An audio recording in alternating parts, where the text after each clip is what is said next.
The Unraveling, a tale of betrayal and consequence. Jake's world shattered in an instant. A moment forever burned into his memory. The moment he caught his wife, Kelly, entangled with another man. It wasn't just any man, it was Jim, a friend and colleague. Jake's pulse pounded as he watched them, stunned, his mind torn between disbelief and a burning rage. They had crossed a line and Jake knew there was no going back. Frozen, the room fell silent. Kelly, Jim, and everyone nearby stared in shock, not knowing what would happen next. Jake turned to Jim, his voice low and deadly. "You piece of trash. I should knock you out right now. If you so much as try anything, I'll have you arrested and my uncle will fire you on the spot. Or maybe I'll just beat you for the fun of it." Jim sneered, refusing to back down. "Yeah? Well, I've already had your precious wife," he taunted, his smirk a cruel twist on his face. Jake clenched his fists, his anger nearly blinding him. "You're going to regret this, both of you." Jim stood a few inches taller, but Jake wasn't intimidated. The urge to pummel him was strong, yet he knew this scumbag wasn't worth prison time. But it wasn't over. Not by a long shot. "Your life is about to fall apart," Jake promised, his voice a controlled fury. "You took what was mine, and now I'm going to make sure you pay." He blocked Jim's exit, daring him to try anything. Jim's eyes darted between Jake and the door, but Jake was ready. Jim attempted to push past him, a mistake Jake was waiting for. In a flash, Jake dodged his hand and delivered a powerful punch to his gut.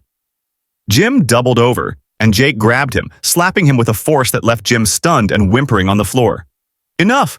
Please, no more!" Jim gasped, finally broken. Jake leaned over, his words dripping with menace. "That was just a taste. You'll regret this night every day of your life. I'm going to sue you for alienation of affection, and when I'm done, you'll be divorced, disgraced, and ruined. Mess with me, and you'll suffer. Got it?"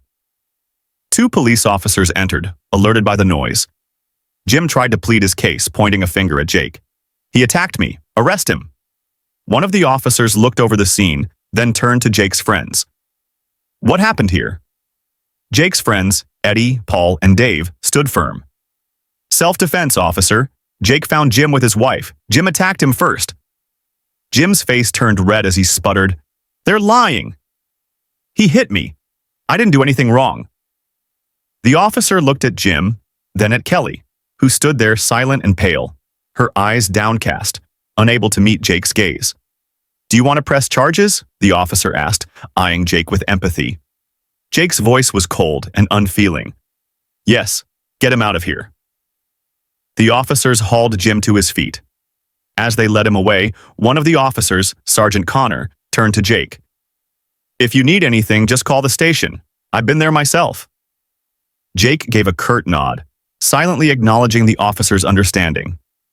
As his friends left, Eddie placed a supportive hand on his shoulder. "Hang in there, Jake." Now it was just Jake and Kelly. He reached down, picked up her discarded underwear from the floor, and slipped it into his pocket. An odd, grim souvenir of the betrayal. Kelly's face was pale, eyes wide with dread, knowing that the hardest part was yet to come. "Get your coat and meet me at the car. Be quick," he said, his voice like ice. He walked out, needing distance from her and the painful memories. The drive was silent, his emotions a storm held barely in check. As they sped through the night, Kelly finally whispered, "Are we going home?" Jake's grip tightened on the steering wheel, and he shook his head. "Home? We don't have a home anymore, Kelly. When you broke our marriage vows, you destroyed our home. It's just a house now, a place where I thought I was happy, where I loved a woman who was my best friend." His voice cracked with sadness, though he tried to keep it steady. Tears slipped down Kelly's cheeks. "Jake, is there any way you can forgive me? I'll do anything, please. I'm so sorry." Jake's jaw clenched. "You think I'll forget what I saw tonight? That smug look on his face telling me he'd had my wife? It meant everything, Kelly. Everything I thought we shared. It was all a lie." "Please, Jake," she pleaded. "I know I messed up, but I love you. I got carried away, thought it was a thrill, a game. I never thought it would come to this." Jake snorted bitterly. A game? With our marriage? Our life? You turned our vows into a joke. He pulled up to a modest house. Get out, he said. Confused, Kelly followed him to the door, where he rang the bell. Jim's wife, Mrs. Stevens, answered. Mrs. Stevens, I'm Jake Gray. I worked with your husband. May we come in for a moment? She glanced at Kelly, concern flashing in her eyes. Is Jim okay? Jake's voice was calm but unyielding. My wife has something to tell you. Kelly flinched, feeling the weight of his grip on her arm. She stammered. Tell her, Jake said, his voice steel. Tears ran down Kelly's face as she admitted, I've been having an affair with Jim for 4 years. We were together tonight at the Christmas party. Mrs. Stevens's face twisted with anger and hurt. She took a step forward and slapped Kelly hard across the face. Get out of my house, she hissed. When I'm done divorcing him, you can have him. Trash deserves trash. The words struck like a hammer, leaving Kelly reeling.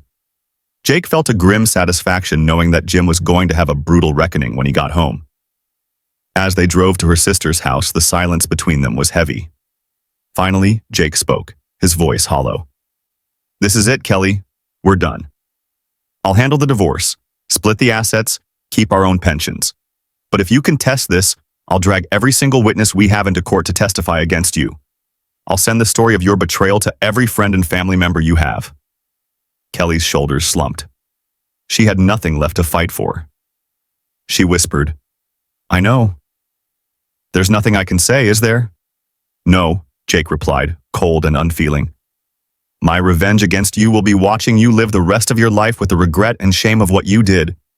You'll carry that burden alone. They pulled up to her sister's house and she got out, tears streaking her face. She turned to say goodbye, but Jake just held out her underwear, handing them to her with disgust. It's over, Kelly. Goodbye. As he drove away, the tears he'd held back finally fell. His heart, broken and raw, would take years to heal. But he knew, in that moment, that he would rebuild, stronger, wiser, and free from betrayal.